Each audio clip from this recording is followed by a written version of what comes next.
आज की सबसे बड़ी खबर निकल के आ रही है दोस्तों, खेसारी लाल यादव और पवन सिंह में हुआ भारी विवाद। जी हाँ दोस्तों, इन दोनों के बीच हो गई फिर से विवाद। तो दोस्तों आखिर किस बात को लेकर इनके बीच विवाद हुआ, उसका पूरा डिटेल हमारे इस वीडियो में आपको देखने को मिल जाएगा। तो दोस्तों वीडियो के साथ बने रहे, वीडियो को लास्ट तक जरूर देखें। चलिए करते वीडियो को स्टार्ट, देते हैं आपको पूरी डिटेल। जैसे कि दोस्तों आप सभी को पता होगा कि खेसारी लाल यादव और पवन सिंह में जो कि लगातार झगड़ा देखने को आपको मिलता है, लेकिन दोस्तों वहीं पर कुछ दिनों से ये मामला शांत था। जब तक दोस्तों आकांक्षा दुबे की हत्या हुई थी उसके बीच में इनका मामला शांत था, झगड़ा नहीं हो रहा था, लेकिन फिर से दोस्तों इनके बीच झगड़ा चालू हो गया। जी हाँ दोस्तों, आप सभी को पता होगा कि खेसारी लाल यादव के लगातार गाने निकल रहे हैं जो कि हिट जा रहे हैं, और वहीं पर पवन सिंह भी गाना निकाल रहे हैं जो भी हिट जा रहा है। दोस्तों दोनों इस समय एक नंबर टक्कर पे चल रहे हैं। दोस्तों काफ़ी गाने इस समय इन दोनों निकाल दे कि बहुत ही ज़्यादा इस समय गाना इनका आ चुका। और वहीं पर दोस्तों जो कि पवन सिंह, आपको एक डायलॉग अभी इनका ट्रेंड पे चल रहा है, नाम के आगे जी लगाओ। जी हाँ दोस्तों, इस डायलॉग को लेकर खेसारी लाल यादव ने कहा कि ऐसे किसी को नहीं कहना चाहिए, जो कि अपने आप को ब्रांड नहीं बनना चाहिए। दोस्तों कुछ बातों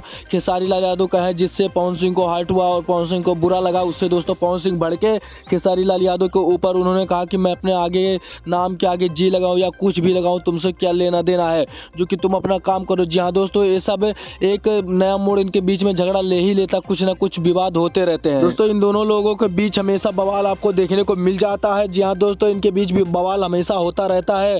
और दोस्तों वहीं पर जो कि एक पावर स्टार एक सुपर स्टार है, तब भी दोस्तों ये दोनों हमेशा अपने बीच में विवाद ले आते हैं। और दोस्तों ये दोनों ये नहीं सोचते हैं कि हम लोग मिलकर भोजपुरी इंडस्ट्री को आगे बढ़ाएं। जी हाँ दोस्तों, आप वहीं पर देख लीजिए साउथ वालों को कितने आगे बढ़ गए हैं, बॉलीवुड कितना आगे बढ़ गया है, लेकिन वहीं पर दोस्तों भोजपुरी अभी बहुत ही पीछे है। क्योंकि दोस्तों इसका कारण है कि दोनों लोग एक नहीं रहते। जी हाँ दोस्तों, एक पावर स्टार एक सुपर स्टार अगर दोनों एक होकर काम चलाएंगे तो दोस्तों भोजपुरी इंडस्ट्री भी आगे बढ़ जाएगी। लेकिन दोस्तों ये दोनों एक नहीं होंगे तब तक भोजपुरी इंडस्ट्री आगे नहीं बढ़ सकती। तो दोस्तों इन दोनों को लेकर आपका क्या राय है, आप लोग अपना राय जरूर कमेंट बॉक्स में बताएं। तो दोस्तों ऐसे खबर पाने के लिए हमारे चैनल को सब्सक्राइब कर लें और बेल वाला आइकन दबाकर ऑल पे सेलेक्ट करें, ताकि हर वीडियो का नोटिफिकेशन सबसे पहले आपको मिल जाए।